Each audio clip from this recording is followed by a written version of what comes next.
गए दोस्तों, नमस्कार साथी। यूपी टेट 2026 सीडीपी 30 में 30 पीवाईक्यू 2019 का है। प्राथमिक उच्च प्राथमिक स्तर की जो है साथी क्वेश्चन रहेंगे।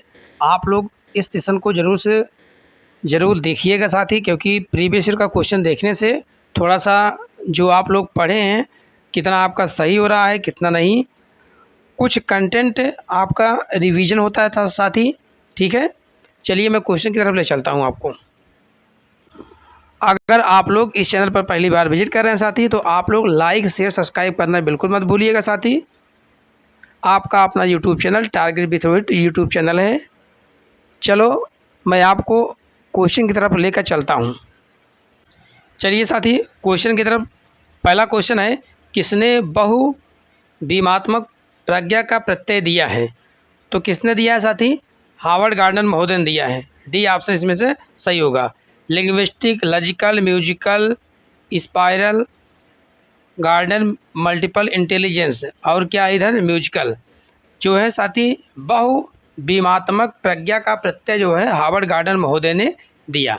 अगला क्वेश्चन है, डिस्लेक्सिया में या करने में कठिनाई होती है? डिस्लेक्सिया में क्या करने में कठिनाई होती है? आइए देखिए, पढ़ने और वर्तनी में, मतलब रीडिंग और स्पेलिंग में। ठीक है, स्पेलिंग में और रीडिंग में डिस्लेक्सिया में या करने की कठिनाई पाई जाती है। जैसे कुछ बच्चे क्या करते हैं, बी को डी पढ़ते हैं, सा को वाज पढ़ते हैं, तो उनको पढ़ने और लिखने में ही समस्या होती है। चलिए अगला क्वेश्चन देखिए, which of the following is not the role of teacher in inclusive classroom? निम्न में से क्या समावेशी कक्षा में शिक्षक की भूमिका नहीं है? इसमें पूछा है शिक्षक की भूमिका नहीं है समावेशी कक्षा में। तो देखिए, शिक्षक की भूमिका किस में नहीं है? बच्चे की आवश्यकता के अनुरूप बैठने की पर्याप्त व्यवस्था करनी चाहिए, सही है। इसमें नहीं पूछा है, तो शिक्षक को निःशक्त बच्चों पर ध्यान नहीं देना चाहिए। यही क्या है हमारा? गलत है, क्योंकि नहीं पूछा, नहीं ऑप्शन में हमारा बी होगा सही। अगला क्वेश्चन देखिए, in the class questioning by student, कक्षा में छात्रों को प्रश्न पूछने के लिए क्या करना चाहिए? प्रेरित करना चाहिए। क्या करना चाहिए? प्रेरित। शुड बी इनकरेज्ड, प्रेरित करना चाहिए। ठीक है साथी, चलिए अगला क्वेश्चन देखिए, बच्चे की बुद्धि मुख्यतः संबंधित होती है। तो बच्चे की बुद्धि मुख्यतः किससे संबंधित होती है? उसके शारीरिक विकास से। फिजिकल डेवलपमेंट, शारीरिक विकास से उससे क्या होती है? संबंधित होती है। ग्रोथ बराबर फिजिकल डेवलपमेंट, अगर वृद्धि होती है तो उसके शारीरिक विकास से। ठीक है, अगले क्वेश्चन की तरफ चलते हैं। अगला क्वेश्चन है, मानव विकास का प्रारंभ होता है। मानव विकास का प्रारंभ किससे होता है? तो गर्भावस्था से होता है। किससे होता है साथी? गर्भावस्था से मानव का विकास शुरू हो जाता है। मतलब प्रीनेटल, उसके बाद में इन्फेंसी, चाइल्डहुड, एडोलसेंस। ठीक है, अगले क्वेश्चन चलते हैं। द कंडीशन ऑफ लर्निंग पुस्तक के लेखक हैं, तो यह आर्यम गैने साहब का है। किसका है? द कंडीशन ऑफ लर्निंग गेने का है। गेने ने मनोसामाजिक सिद्धांत का प्रतिपादन भी किया था। इन्होंने 8 प्रकार के स्टेप में, चरणों में क्या किया था? आर्यम गेने ने बांटा था। ठीक है, चलिए आइए देखिए अगला क्वेश्चन, किशोरावस्था बड़े संघर्ष, तनाव, हमला व विरोध की अवस्था, या कथन किसका है? स्टेनले हॉल महोदय का है। किसका है? स्टेनले हॉल का है। स्ट्रेस होता है स्ट्राइक स्टॉर्म, तो साथ ही इसमें क्या होता है? तनाव, तूफान, संघर्ष, सबकी अवस्था, मतलब इसमें सभी की सिचुएशन पाई जाती है। किसमें? या किशोरावस्था में। चलिए अगला क्वेश्चन है, सूक्ष्म शिक्षण के भारतीय प्रतिमान में कुल कितना समय लगता है? तो 36 मिनट लगता है। कितना मिनट लगता है? 36 मिनट। देखिए, माइक्रो टीचिंग साइकिल का अगर आप प्लान योजना बनाएंगे 6 मिनट का, शिक्षण करेंगे 6 मिनट में, फीडबैक मिलेगा 6 मिनट में, रीप्लानिंग करेंगे 12 मिनट में, फिर क्या करेंगे? रीटीच करेंगे 6 मिनट में, फिर फीडबैक मिलेगा 6 मिनट में। आप इनको जोड़ेंगे तो कुल मिलाकर के 36 मिनट होगा। कितना होगा साथी? 36 मिनट। ठीक है, चलिए अगले क्वेश्चन पे चलते हैं। अगला क्वेश्चन है सीखने का पठार सीखने की प्रक्रिया के मुख्य अभिलक्षण है जो उस स्थिति को प्रकट करते हैं जिसमें सीखने की प्रक्रिया में कोई उन्नति नहीं होती है। जिसमें सीखने की प्रक्रिया में क्या होती है, कोई उन्नति ही नहीं होती। यह कथन किसका है, तो रॉस महोदय का। किसका है, रॉस महोदय का है। लर्निंग सीखने का पठार है, नो इम्प्रूवमेंट है।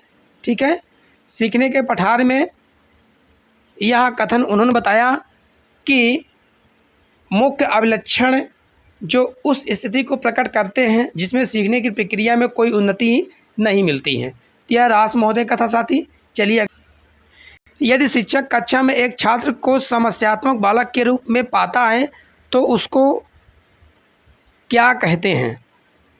समस्यात्मक के रूप में पाता है बच्चे को परामर्श देना चाहिए।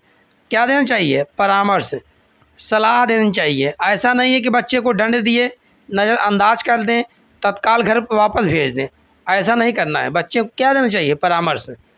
चलिए अगला क्वेश्चन, पार्श्व आगामी क्रियाएं मुख्यतः संबंधित है, किससे संबंधित है, शैक्षणिक संस्थानों के विकास से संबंधित है, छात्रों के सर्वांगीण विकास से, छात्रों के वित्तीय विकास से, छात्रों के मानसिक विकास से। इसमें मुख्यतः संबंधित पूछा है साथी, तो सर्वांगीण विकास से। सर्वांगीण विकास का मतलब होता है हर पहलू से क्या हो, उसका विकास हो, ऑल राउंड डेवलपमेंट है। ठीक है, अगले क्वेश्चन में चलते हैं। अगला क्वेश्चन है, निम्न में से किसने अधिगम सिद्धांत का प्रतिपादन नहीं किया। किसने अधिगम सिद्धांत का प्रतिपादन जो है नहीं किया था, तो BS ब्लूम महोदय ने नहीं किया। किसने नहीं किया, BS ब्लूम महोदय ने अधिगम सिद्धांत का प्रतिपादन नहीं दिया था। ठीक है, चलिए सिद्धांत के रूप में जो थे कोहलर थे, स्किनर थे, थॉर्नडाइक, लेकिन ब्लूम महोदय नहीं थे। उसके बाद में साथी अगला क्वेश्चन आता है, शिक्षा में अवरोधन का तात्पर्य क्या होता है। शिक्षा में अवरोधन का तात्पर्य देखिए, समझिए, अवरोधन का तात्पर्य क्या है, बालक का विद्यालय में प्रवेश न लेना, बालक का विद्यालय न जाना, बालक द्वारा विद्यालय छोड़ देना। इसमें पूछा है अवरोधन, तो किसी बालक का 1 वर्ष से अधिक समय तक एक ही कक्षा में रहना, यह क्या है, अवरोधन है। और जो 3 ऑप्शन दिया है साथी कि बालक का विद्यालय में प्रवेश न लेना, बालक का विद्यालय न जाना, वह क्या है, अव्यय है। क्या है, बालक द्वारा विद्यालय छोड़ देना, ये सब क्या है, अव्यय के अंतर्गत आएंगे। लेकिन अवरोधन के अंतर्गत साथी क्या आएंगे कि एक ही कक्षा में एक से ज़्यादा समय बाद, मतलब एक से अधिक बाद। जैसे कोई बच्चा है कक्षा 3 में पढ़ रहा है, किस में, 3 पढ़ रहा है, उसको लगातार 3 की क्लास में पढ़वाएं, तो यह क्या है, अवरोधन है।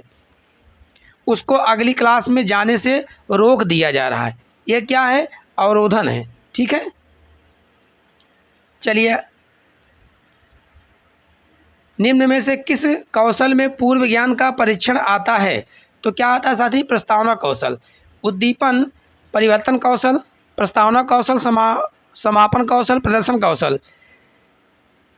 इंट्रोडक्शन स्किल, प्रस्तावना कौशल, लिंक विथ प्रीवियस, मतलब पूर्व ज्ञान, रुचि और उद्देश्य। ठीक है, अब चलिए साथी मैं चलता हूँ आपको लेकर के अगले क्वेश्चन की तरफ। अगला क्वेश्चन हमारा क्या है, मैच द फॉलोइंग, मतलब क्या है, कॉलम ए को कॉलम बी से मिलान करना है। आइए इसको समझिए, बहुत ही आसान है साथी। स्तंभ ए को स्तंभ बी से मिलाना है। एनिमल इंटेलिजेंस, यह किसकी किताब है साथी, तो यह जो है किसकी है, थॉर्नडाइक की है। किसकी है, थॉर्नडाइक महोदय की है। पुनर्बलन की अनुसूची किसकी है, पुनर्बलन का सिद्धांत किसने दिया था, स्किनर महोदय ने दिया। सारगर्भिता का नियम किसने दिया, तो गेस्टाल्ट महोदय ने दिया। किसने दिया, गेस्टाल्ट महोदय। एडॉप्शन अनुकूलन, यह किसका है, पियाजे साहब का है। तो इस तरीके साथी आपका पहले का तीसरा किस में मिलता है, आप लोग इसको देखिए, पहले का तीसरा किस में मिलता है, इसको आप देखिए साथी, डी ऑप्शन में मिल रहा है। क्या है, डी ऑप्शन में। ठीक है, तो हमारा क्या होगा, डी ऑप्शन सही होगा। चलिए अगले क्वेश्चन पे चलते हैं। आइए देखिए, विकास कभी न समाप्त होने वाली प्रक्रिया है, यह कथन विकास के किस सिद्धांत से संबंधित है? तो यह क्या है? निरंतरता का सिद्धांत है। मतलब विकास कभी न समाप्त होने वाली प्रक्रिया है, यह कथन विकास के किस सिद्धांत से संबंधित है साथी? तो अंतःक्रिया का सिद्धांत, एकीकरण का सिद्धांत, अंतः संबंध का सिद्धांत। डेवलपमेंट जो है निरंतरता के सिद्धांत पर क्या होता है? संबंधित होता है। ठीक है, चलिए अगले क्वेश्चन पर चलते हैं। अगला क्वेश्चन है, संविधान के किस संशोधन में शिक्षा एक मौलिक अधिकार बन गई? संविधान का कौन सा संशोधन था साथी? 86वां संविधान संशोधन 2002। ठीक है, अमेंडमेंट 2002 में आर्टिकल 21 से right to education free compulsory 6 से 14 साल के बच्चों को यह निःशुल्क शिक्षा प्रदान करवाती हैं। अगले क्वेश्चन पर चलते हैं। अभिप्रेरणा के मूल प्रवृत्ति सिद्धांत के प्रतिपादक कौन थे? तो मैकडूगल महोदय ने मूल प्रवृत्ति को कितना दिया है? 14 दिए हैं। मूल प्रवृत्ति सिद्धांत किसने दिया है? मैकडूगल ने दिया है। कितने दिए हैं? 14 संवेग को इन्होंने बताया है। अगला क्वेश्चन देखिए, which of the following stage of development is called a unique stage of emotional development by Cole and Bruce? विकास की किस अवस्था को कॉल एवं ब्रूस ने संवेगात्मक विकास का अनोखा काल कहा है? तो अनोखा काल किसको कहा है साथी? तो अनोखा काल जो है चाइल्डहुड बाल्यावस्था को किसको कहा है?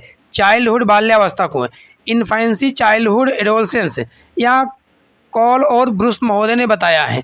इसको क्या कहा है? चाइल्डहुड को जीवन का अनोखा काल इन्होंने बताया है। अगले क्वेश्चन की तरफ चलते हैं साथी। अगला क्वेश्चन देखिए, learning is any change in behaviour resulting from behaviour who said it? व्यवहार के कारण व्यवहार में परिवर्तन ही क्या है? अधिगम है। यह कथन किसने कहा? तो गिलफोर्ड महोदय ने कहा था। व्यवहार के कारण व्यवहार में परिवर्तन ही क्या है? अधिगम है। व्यवहार के कारण व्यवहार में परिवर्तन ही क्या है? अधिगम।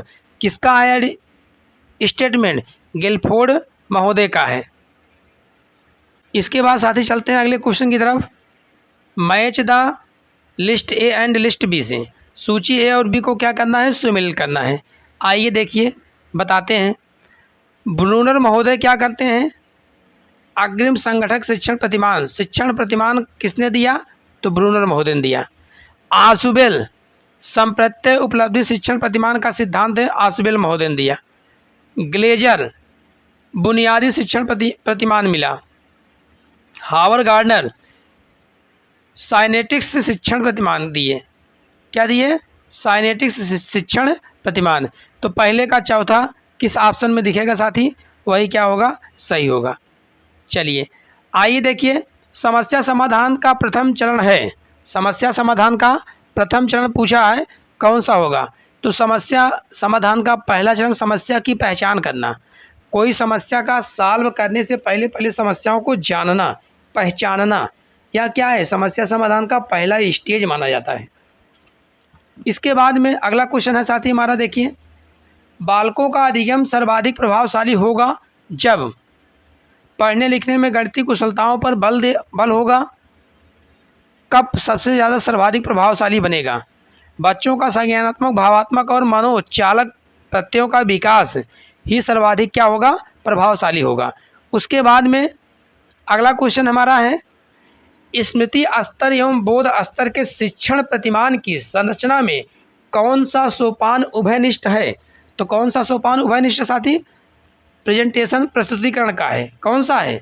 प्रेजेंटेशन प्रस्तुतिकरण का है। प्रेजेंटेशन प्रस्तुतिकरण। चलिए साथी अगले क्वेश्चन की तरफ ले चलता हूँ। अगला क्वेश्चन है,